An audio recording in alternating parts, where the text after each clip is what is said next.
Hello बच्चा लोग, नमस्कार, सत श्री अकाल, जय हिंद। मैं हूं आदित्य और स्वागत है आपका आपके खूबसूरत से चैनल गुप्ता ट्यूटोरियल्स जीटी पर। तो आज मैं फिर से आ गया हूं आपके सामने 12th फिजिक्स का जो विद्युत वाला चैप्टर है उससे एक बहुत ही आज हम खूबसूरत सा टॉपिक निकाल के लाए हैं आप लोगों के लिए, जिसका नाम है विद्युत द्विध्रुव एवं विद्युत द्विध्रुव आघूर्ण। विद्युत द्विध्रुव और विद्युत द्विध्रुव आघूर्ण। पहले आपको विद्युत द्विध्रुव आघूर्ण को समझने के लिए क्या समझना होगा? विद्युत द्विध्रुव को। तो पहले हम समझेंगे विद्युत द्विध्रुव, बाद में हम आएंगे विद्युत द्विध्रुव आघूर्ण और फिर देखेंगे कि ये एक सदिश राशि है कि अदिश राशि है। फिर इसका फॉर्मूला निकालना सीखेंगे। फॉर्मूला जब हमारे पास आएगा तो हम देखेंगे कि ये इसका एसआई मात्रक कैसे निकलेगा, इसका विमीय सूत्र कैसे निकलेगा। और जब ये सारा चीज़ हो जाएगा तो आपको एक लास्ट में बहुत ही मोटिवेशनल वाली छोटा सा लेकिन बहुत ही स्पेशल बात बताऊंगा मैं। तो बने रहिए और समझिए, बहुत अच्छा है। आपको देखिए, आज अगर ना समझ में आता हो, इससे पहले आप नहीं समझ पाए होंगे विद्युत द्विध्रुव और विद्युत द्विध्रुव आघूर्ण क्या है, तो आज 100% आप यहाँ से क्लियर करके जा रहे हो। ठीक है, देखिए विद्युत द्विध्रुव और विद्युत द्विध्रुव आघूर्ण मतलब इलेक्ट्रिक डायपोल और विद्युत द्विध्रुव आघूर्ण मतलब इलेक्ट्रिक डायपोल मोमेंट, ये इंग्लिश में बोलते हैं। देखिए विद्युत द्विध्रुव क्या है? विद्युत द्विध्रुव का आपको परिभाषा दिख रहा होगा।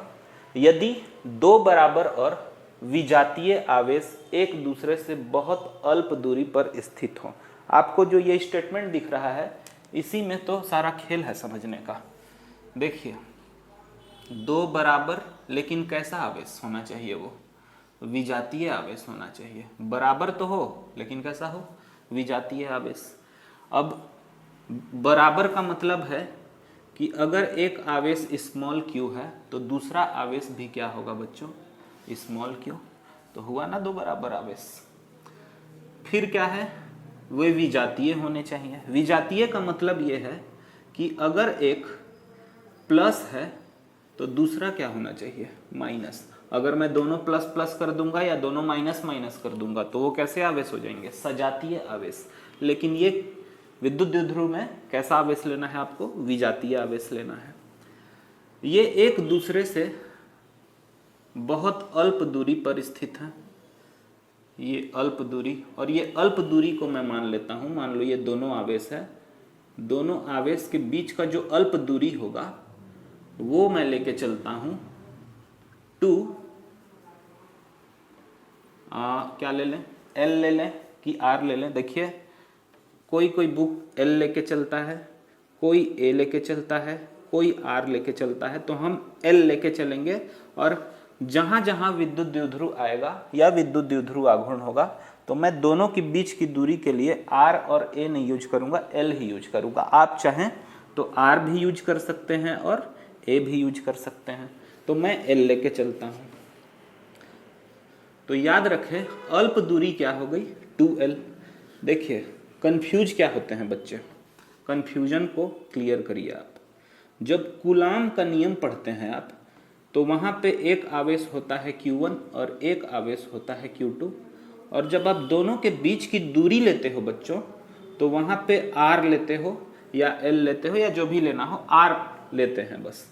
लेकिन जब आप विद्युत द्विध्रुव पढ़ोगे तो विद्युत द्विध्रुव में जब दोनों आवेश के बीच की दूरी लोगे बच्चों तो वो सिर्फ L नहीं रखोगे, वो क्या रखोगे आप?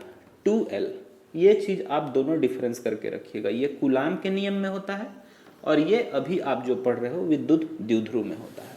ठीक है, तो यही आपका जो सिस्टम बन रहा है, दो बराबर लेकिन कैसे आवेश? विजातीय आवेश एक दूसरे से अल्प दूरी पर स्थित हो तो इसी निकाय को क्या कहते हैं? हम विद्युत द्विध्रुव कहते हैं। बहुत इजी है, आप इसको नोट करिए। अब आते हैं विद्युत द्विध्रुव आघूर्ण पर। देखिए विद्युत द्विध्रुव आघूर्ण को किससे दर्शाया जाता है? P वेक्टर से दर्शाया जाता है। ठीक है, किससे बच्चों? P vector. ऊपर लगाया है ना एरो, इसको वेक्टर बोलते हैं। मतलब ये एक कैसी राशि हो गई? तो ये बच्चों हो गई एक सदिश राशि। सर पूरे सदिश राशि ही पढ़ाओगे क्या? मैं नहीं पढ़ा रहा, जो जो टॉपिक आता जाएगा वहाँ पे क्लियर जरूर करेंगे कि कौन सी राशि सदिश है और कौन सी राशि अदिश है। तो ये कैसी राशि है? सदिश राशि है। अब सदिश राशि है तो इसका दिशा तो होगा ना। अब हम इस टॉपिक के लास्ट में पता करेंगे दिशा, कि दिशा होगा कहाँ पे। देखिए विद्युत द्विध्रुव आघूर्ण क्या कहता है? ये तो हो गया विद्युत द्विध्रुव। विद्युत द्विध्रुव आघूर्ण बोलता है, विद्युत द्विध्रुव आघूर्ण को अब मैं क्या लिखूंगा हमेशा?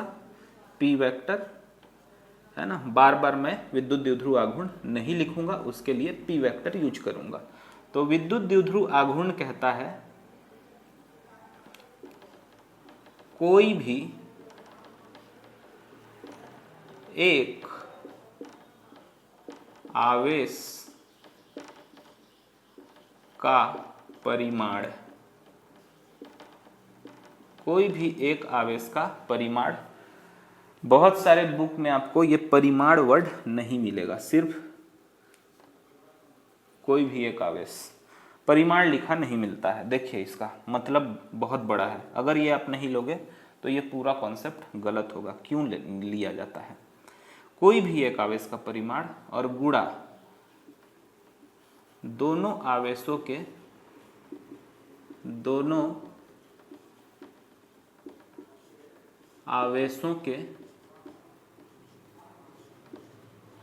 बीच की दूरी। बस यही तो है फॉर्मूला। क्या मजाक कर रहे हो सर? मजाक नहीं कर रहे हैं। आइए अब P वेक्टर इक्वल टू कोई भी एक आवेश का परिमाण। अच्छा हमारे पास कैसे आवेश हैं? एक धनावेश है और एक ऋणावेश है। अगर मैं इस धनावेश का परिमाण लूंगा तो मुझे प्लस क्यू ही मिलेगा, और मैं माइनस क्यू का परिमाण लूंगा तो भी क्या मिलेगा बच्चों? धनावेश मिलेगा। इसीलिए ये परिमाण वर्ड यूज कर रहे हैं। अगर मैं परिमाण ना लूं तो प्लस से तो काम बन जाएगा, लेकिन माइनस क्यू लूंगा तो वो माइनस आएगा वैल्यू और पी का वैल्यू निगेटिव आ जाएगा। ठीक है, तो इसीलिए हम क्या लेंगे? कोई भी एक आवेश का परिमाण और गुणा दोनों आवेशों के बीच की दूरी, वो क्या है? 2L है। तो हम क्या ले लिए? 2L। तो आपके पास फॉर्मूला क्या बना? देखिए कोई भी आवेश लूंगा तो धनावेश ही बनेगा, तो मैं मॉड हटा के सीधा क्या लिखता हूँ? Q into 2L। तो आपके पास क्या आ गया? P equal to 2QL। 2QL। तो ये हो गया आपका किसका फॉर्मूला? विद्युत द्विध्रुव आघूर्ण का। ठीक है, ये किसका फॉर्मूला हो गया? विद्युत द्विध्रुव आघूर्ण का। यहाँ L पे भी वेक्टर लगेगा। ठीक है, विद्युत द्विध्रुव आघूर्ण का ये फॉर्मूला बना 2QL। मतलब अब अगर कहीं भी P आएगा तो हम क्या समझेंगे? 2QL। आप इसको नोट करिए, फिर मैं बताता हूँ इसका SI मात्रक कैसे निकाले और इसका विमीय सूत्र कैसे निकाले। जल्दी से नोट करिए।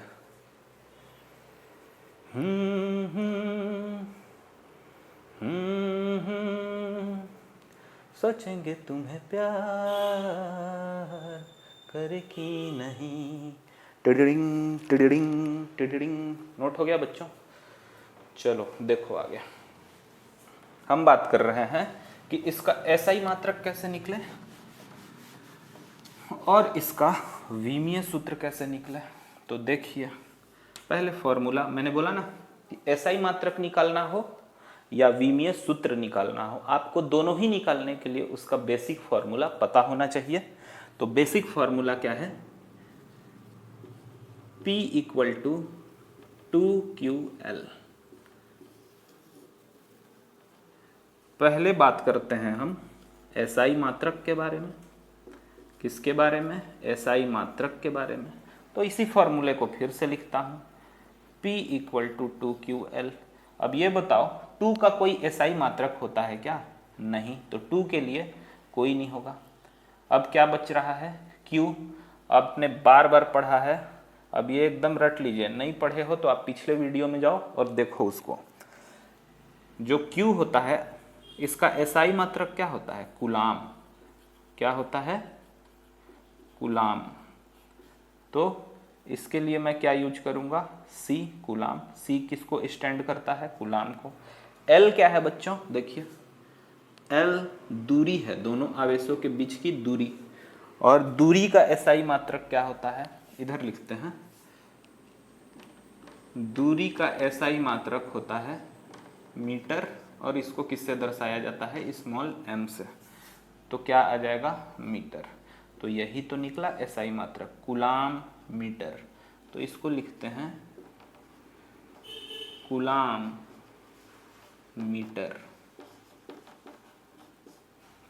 वाह सर, इतना इजी, पूरा फिजिक्स इजी है, आप बने रहो मेरे साथ, ठीक है।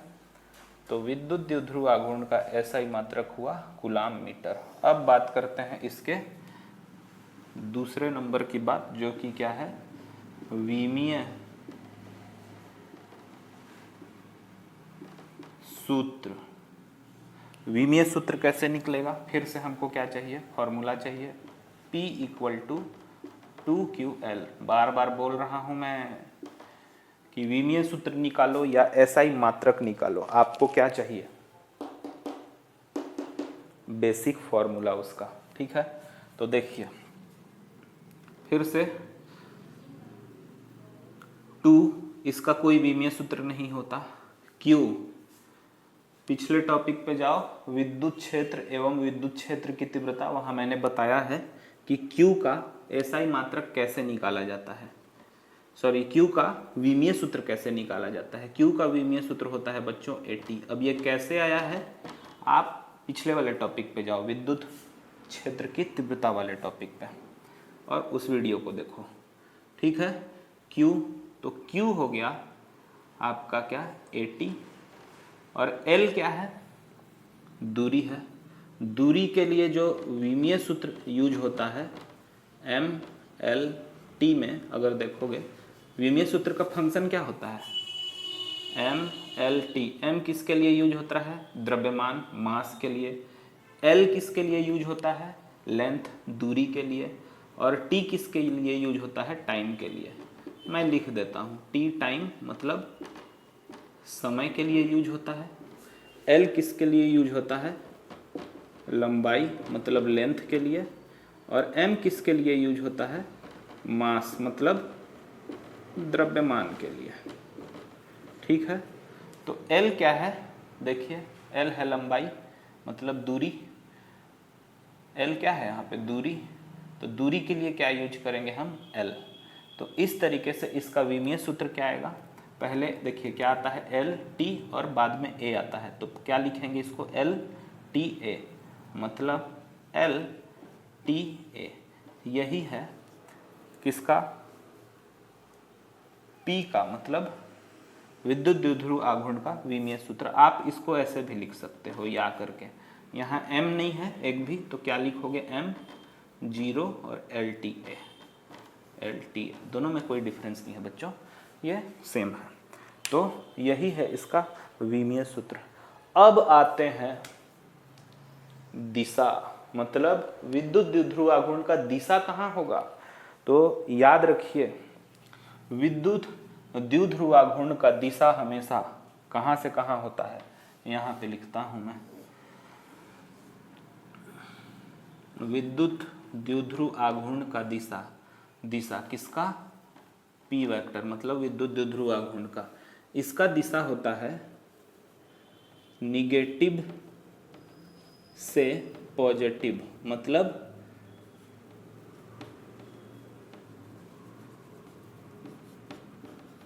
ऋणावेश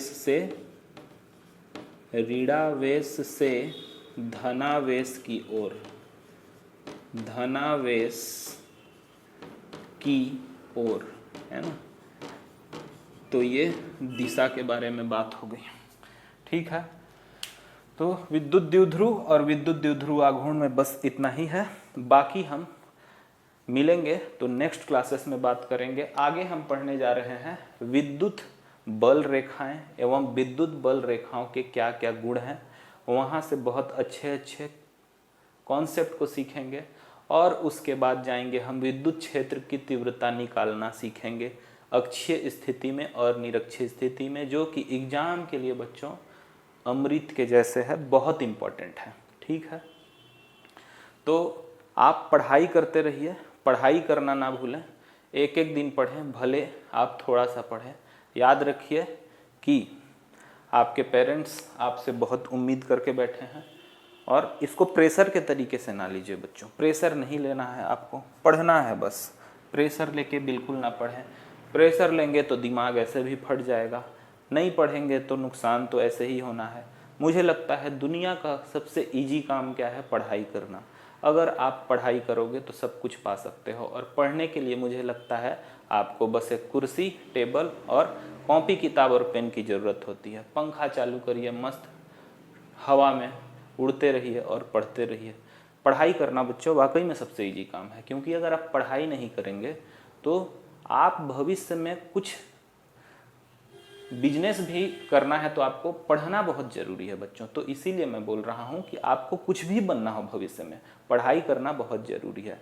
और पढ़ोगे आप तभी आप अपना भविष्य सुनिश्चित कर सकते हो। आप नहीं पढ़ोगे तो हो सकता है आपको ऐसे ऐसे काम करना पड़े जिसके लिए 10-10 घंटे, 14-14 घंटे मेहनत करना पड़े।